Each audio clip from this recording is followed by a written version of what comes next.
10 y aquí está Ángel Verdugo. Buenos días, Ángel. Muy buenos días, Pascal. Hoy es uno de esos días. Voy a tratar, espero lograrlo, de decir las cosas sin apasionarme.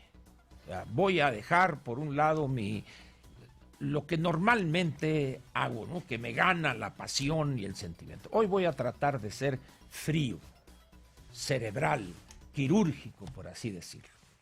Lo primero que debo decir, Pascal, es un refrán de mi tierra, el Valle del Yaqui, que dice: con agua, dinero y tractor, cualquier tarugo es agricultor. Trasladado eso a la política, con un chorro de dinero que capte el erario, cualquier gobernante es buen gobernante. Pero ser buen gobernante sin recursos, en coyunturas difíciles, eso es lo que demuestra quién es buen gobernante o no. Y ahora un cebollazo, es un autocebollazo. El 9 de octubre del año 2018, es decir, hace 9 meses prácticamente, alguien en el Twitter escribió: ¿alguien tiene idea cuándo renunciará Carlos Ursúa?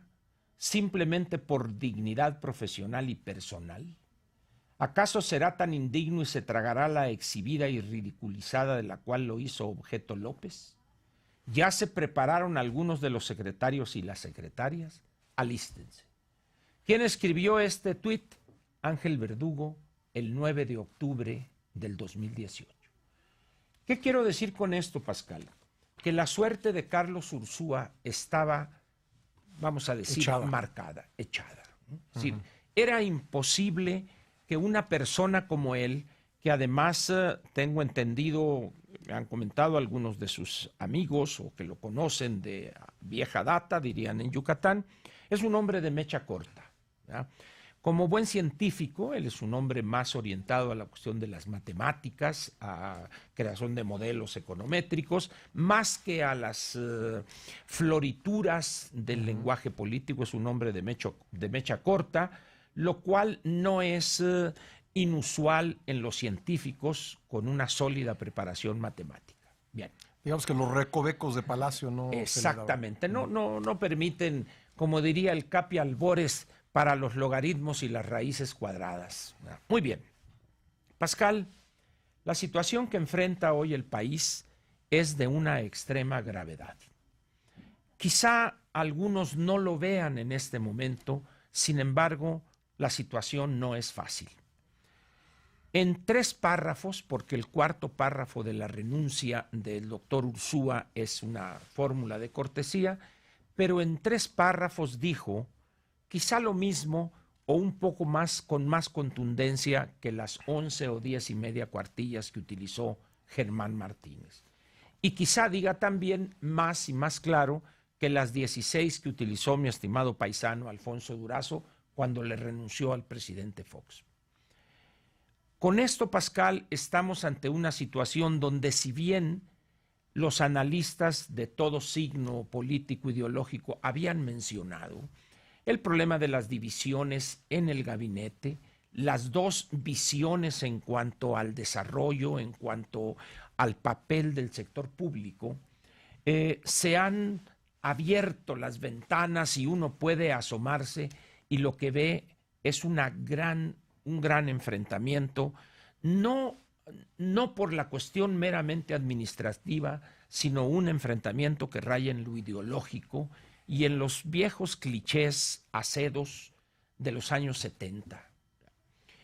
El pensar a estas alturas que citar a Ignacio Comonfort, a Melchor Ocampo, a Benito Juárez, y tratar de tomar lo que ellos enfrentaron y vivieron hace, por decir algo, 150, 160 años, y trasladar esa conducta o intentar extraer lecciones de aquello y aplicarlas en la actualidad, es un error gravísimo de apreciación, Pascal.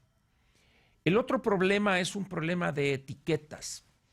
Cuando alguien desde una posición muy cercana al presidente señala a Carlos Ursúa como neoliberal y que por eso se fue, yo les pediría a todos esos que utilizan ese adjetivo que lo definieren Es decir, ¿qué entienden ustedes por neoliberal o por política Y neoliberal? ahí empiezan los problemas. Ahí es donde empiezan los problemas. ¿Por qué, Pascal? Neoliberal hoy es más un adjetivo calificativo despectivo, valga la cacofonía, que un concepto económico. Lo correcto sería economía de mercado o políticas liberales. Eso sería lo correcto. Pero preferimos utilizar el despectivo, ese epíteto neoliberal, en vez de decir apoyas una economía de mercado. ¿Por qué? Le tememos a la expresión economía de mercado. No queremos que se mencione. Tú entrevistaste hace un momento a la diputada Padierna y se le llenaba la boca cuando hablaba del neoliberalismo, etcétera. Le tengo una mala noticia, no solo a la diputada Padierna, sino a muchos más que utilizan ese desgastado recurso, es que el modelo económico de desarrollo que empezamos a aplicar cuando tronó el viejo modelo en 1987 no tiene regreso, Pascal. Podrán de palabra decir muchas cosas, pero en términos del basamento jurídico que nos hemos dado en estos 30, 32 años, no lo van a cambiar. Es imposible. Excepción hecha de la República Democrática de Corea, fíjate qué nombre para Corea del Norte, o quizá Cuba, Nicaragua, o 3, 4, 5 países más, el resto de los 210 o una cosa así de países han abrazado el modelo de desarrollo abierto, integrado a la globalidad, en esencia las economías de mercado. En esas condiciones, pues, andarnos peleando de que si era neoliberal o no, o que 36 años, es una discusión en primer lugar inútil que a nada conduce. ¿Qué es lo que va a suceder, Pascal, ahora con este nombramiento? Yo veo dos cosas aquí que vale la pena señalar. Primero, dicho por él mismo, el maestro Arturo Herrera, él, días antes de la renuncia del doctor Ursúa, el presidente habló con él sobre su probable ascenso a secretario de Hacienda. Yo así fui educado. Él debió haberle dicho de inmediato a su jefe, que fue el que lo trajo de Banco Mundial, el doctor Ursúa, por la confianza y aprecio, haberle dicho, señor, el presidente me ha dicho esto, prepárese. Esa era la mínima lealtad. Y segundo, Pascal, el maestro Herrera, su esposa es la jefa del SAT. Lo prudente y lo ético era que en el momento en que lo está designando... Tesorera, ¿no? ¿Tesorera? Tesorera. No, es jefa del SAT. Bueno, en fin. Sí. ¿Pero por qué me decías tesorera? No, sí, continúa. Ajá. ¿Qué es lo que debió haber procedido ahí? Sí.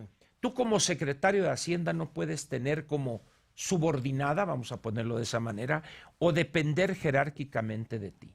Tengo entendido, y así se me ha informado, que su esposa es la actual jefa del SAT.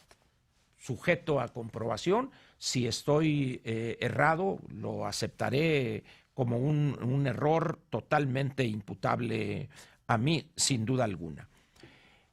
En esas condiciones creo yo que valdría la pena precisar esas cosas. Y segundo, Pascal, el cordobés, aquel torero que causó furor en México en los años 60, Manuel Benítez el cordobés, era un torero con un estilo desparpajado, así. Sin embargo, era un hombre muy valiente, arrojado, y sedujo a los aficionados a la fiesta brava en México. Y en la cima de su popularidad, una reportera le hizo una larga entrevista.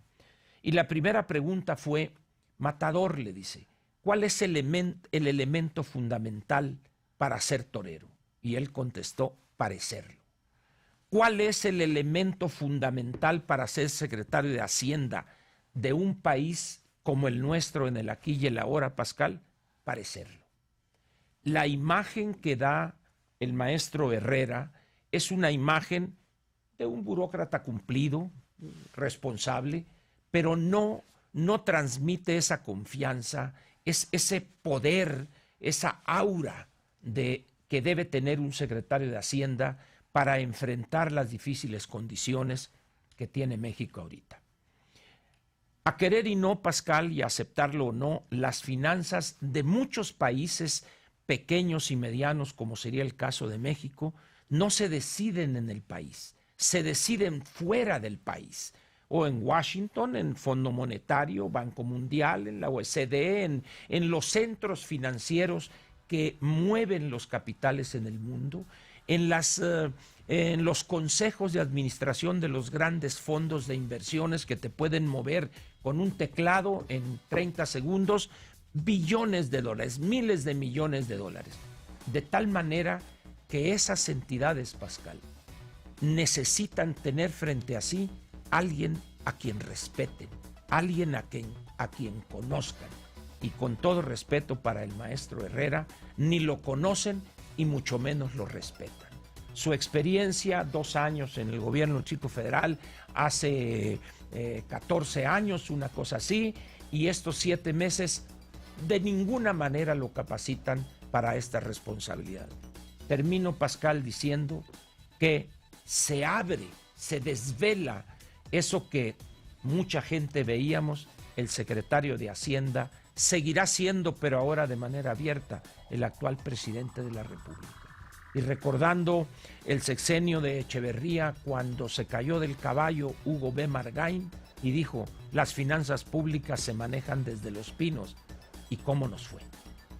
Espero yo equivocarme, porque ya no se manejarán desde Los Pinos, sino se manejan desde el despacho presidencial en Palacio Nacional, pero creo que el maestro Herrera tendrá una tarea imposible y yo respetuosamente le pediría